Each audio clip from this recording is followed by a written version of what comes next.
AP BJP అధ్యక్షురాలు దగ్గుపాటి పురంధరేశ్వరి రాజీనామా చేసినట్టు ఏపీ మొత్తం కూడా గుప్పుమంటుంది వార్త. ఈ వార్త పూర్తిగా తెలుసుకునే ముందు మన ఛానల్ని సబ్స్క్రైబ్ చేయండి. పురంధరేశ్వరి గారి రాజీనామా వార్తను 10 మందికి తెలియాలంటే ఈ వీడియోని షేర్ చేయండి. పురంధరేశ్వరి రాజీనామాపై బీజేపీ అగ్రనాయకత్వం స్పందించింది. కాసేపటి క్రితమే సోషల్ మీడియాలో బీజేపీ పార్టీ ఆంధ్రప్రదేశ్ అధ్యక్షురాలు పురంధరేశ్వరి రాజీనామా చేసినట్టు ఒక పత్రికా ప్రకటన విడుదలవ్వడం, అది విపరీతంగా ట్రెండ్ అవ్వడం మనమంతా ఇప్పుడు చూస్తూ ఉన్నటువంటి వార్త. అయితే ఈ వార్తల్లో ఎలాంటి నిజం లేదు అని బీజేపీ సోషల్ మీడియా అధికారిక ప్రకటన చేసింది.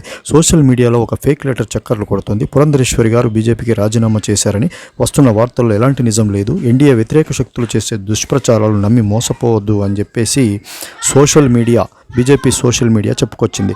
ఇటీవలే ఆమె చిలకలూరిపేటలో జరిగిన టీడీపీ, బీజేపీ, జనసేన కూటమి భారీ బహిరంగ సభలో పాల్గొని మోడీ ప్రసంగాన్ని తెలుగులో అనువదిస్తూ ఉపన్యాసం ఇచ్చింది.